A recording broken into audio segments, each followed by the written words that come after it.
নমস্কার। আজ রবীন্দ্রনাথের ৮৩তম প্রয়াণ দিবস।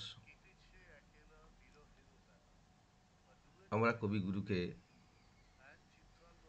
সশ্রদ্ধ প্রণাম জানাই।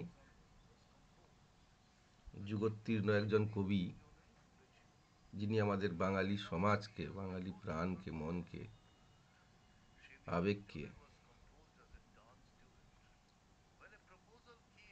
সব সময় প্রভাবিত করেন।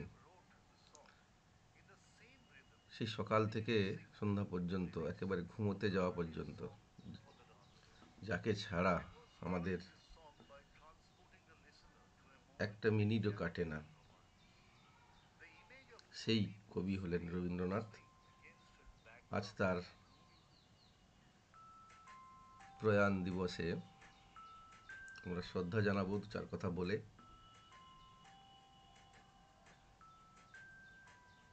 বাঙালির দুর্ভাগ্য যে রবীন্দ্রনাথকে বুঝতে মৃত্যুর পর আরো ৮৩ বছর সময় লেগে গেল। তবুও সন্দেহ হয় এখনো যে আসলে রবীন্দ্রনাথকে বুঝতে পেরেছেন কিনা। তাই যদি হতো, রবীন্দ্র জয়ন্তীতে সকালে ৪-৫টি রবীন্দ্রসঙ্গীতের পর মাইকে হিন্দি লারেলাপ্পা গান বাজত না। আপনারা সকলেই শোনেন যে রবীন্দ্রনাথের প্রয়াণ দিবস বা জন্মদিনে হিন্দি গান বাজানো হয়। আসলে রবীন্দ্র জন্মজয়ন্তী পালন আসল উদ্দেশ্য নয়। এখনকার জেনারেশন বাড়িতে বাড়িতে ছুটির আমেজ, মদ ও মাংসের উৎসব পালন করে। নতুন প্রজন্ম কি শিখবে? এই যদি অবস্থা হয়, তবে আমি নিশ্চিত, শুধু আমি কেন, আমরা সকলেই নিশ্চিত, বাঙালির হৃদয়ে মুক্তি ঘটতে আরও ৫০০ বছর সম্ভব কিনা জানি না। যাই হোক, এসব ক্ষোভের কথা। অনেকেই আত্মপক্ষ সমর্থনে আমার বক্তব্যকে খণ্ডন করবেন। সত্যি কথা বলতে, রবীন্দ্রনাথ কি বুঝতে পারি কলেজে পড়ার সময়। বাড়িতে বাবাকে দেখতাম প্রত্যহ ছুটির দিনে যখন বিশ্রাম নিতেন, তখন মাথার কাছে রেডিও রাখতেন আর কলকাতা কতে রবীন্দ্রসঙ্গীত শুনতেন। তখন আমার মনে হতো, এসব কি শোনেন বাবা? কিন্তু বাবাকে কিছু বলার মতো ক্ষমতা আমার কেন, বাড়ির কারোরই ছিল না।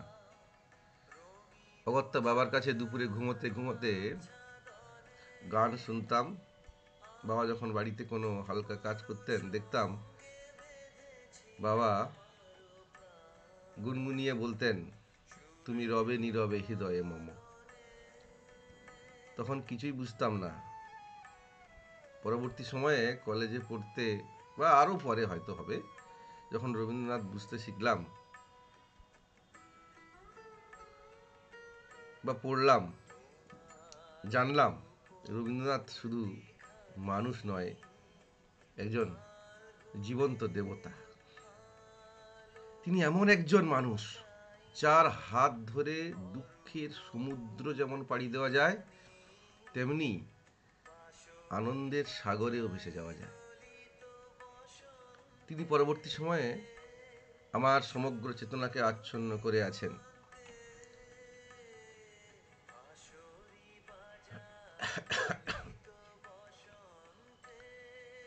আমার চেতনাকে আচ্ছন্ন করে আছেন। যতবার সোনার তরী, নির্ঝরের স্বপ্নবঙ্গ, ভারত তীর্থ কবিতা পড়ি, ততবারই আমার চেতনার নবজন্ম ঘটে। আপনারাও পড়েছেন সকলে। রবীন্দ্রনাথ আমাদের সংস্কৃতি রচনা করে দিয়ে গেছেন। রবীন্দ্রনাথ আমার ঈশ্বর, আমার শ্রেষ্ঠ কবি।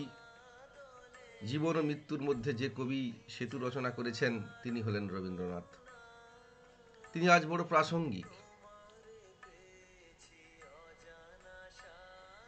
গত কয়েকদিন আমরা দেখছি পাশের দেশ বাংলাভাষী দেশ বাংলাদেশ, সেখানে কি চলছে?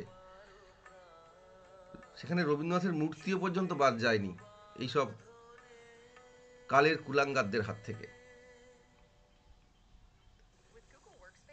এদের এদের অন্তরে শ্রদ্ধা বলে কিছু নেই।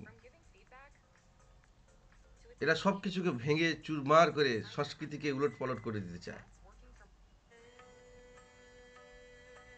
অতএব এই সময়ে রবীন্দ্রনাথ বড় প্রাসঙ্গিক, তাকে বাদ দিয়ে বাঙালির জীবন বিবর্ণ। একটা ঘটনার কথা বলি, তখন আমি রবীন্দ্র ভারতীতে পড়ি, 98-99 সাল। এক সন্ধ্যায় ইউনিভার্সিটি থেকে বাড়ি ফিরছি, বাস থেকে নেমে 4-5 মিনিট হাঁটা পথ। এমন সময় মেঘ কালো করে বৃষ্টি নামলো। অগত্যা রাস্তার পাশে বাড়ির খোলা বারান্দায় দাঁড়াতে হয়। নির্জন পথঘাট, বাজ পড়ছে মুহুর্মুহু। সদ্য গ্রাম থেকে যাওয়া ছেলে, তখনও শহরের আলো রোশনাইতে ভাসতে শিখিনি। এমন সময় যেই ঘরের বারান্দায় দাঁড়িয়েছিলাম, সেই রেডিও থেকে ভেসে আসতে শুনলাম, গোধূলি গগনে মেঘে ঢেকেছিল তারা, আমার যা কথা ছিল হয়ে গেল সারা। আর কি কখন কবে এমন সন্ধ্যা হবে, জনমের মতো হায় হয়ে গেল হারা, হয়ে গেল হারা। গোধূলি গগনে মেঘ ঢেকেছিল তারা। এই গান কার গলায় বলতে পারবো না, তবে গানের প্রতিটি অক্ষর আমাকে স্নান করিয়ে দিয়েছিল। সেই স্নান বৃষ্টির জলে নয়, চোখের জলে। আমি অবাক হয়েছিলাম, এত কান্না কি আমার? সেদিন সমগ্র প্রাণ মন অধিকার করেছিল রবীন্দ্রনাথ, আমার ঠাকুর। আজও তাই। তাই কবি রবীন্দ্রনাথ আমার সঙ্গী, পরাণ সখা বন্ধু। বর্তমান বাঙালি তথা বিশ্বের মুক্তির একমাত্র পথ হলেন রবীন্দ্রনাথ। রবীন্দ্রনাথ তাই বড় প্রাসঙ্গিক। রবীন্দ্রনাথকে যেভাবেই গুড়িয়ে দেওয়া হোক না কেন, রবীন্দ্রনাথ রবীন্দ্রনাথ থাকবেন। রবীন্দ্রনাথ জীবন্ত দেবতা। তাকে আমার এই ছোট্ট স্মরণের মধ্য দিয়ে আমার অকৃত্রিম শ্রদ্ধা জানালাম। আজকে সকলকে, যারা রবীন্দ্রনাথ পড়ছেন পড়বেন, সকলকেই আমার শ্রদ্ধা জানিয়ে আমার বক্তব্য শেষ করছি। সকলে ভালো থাকবেন।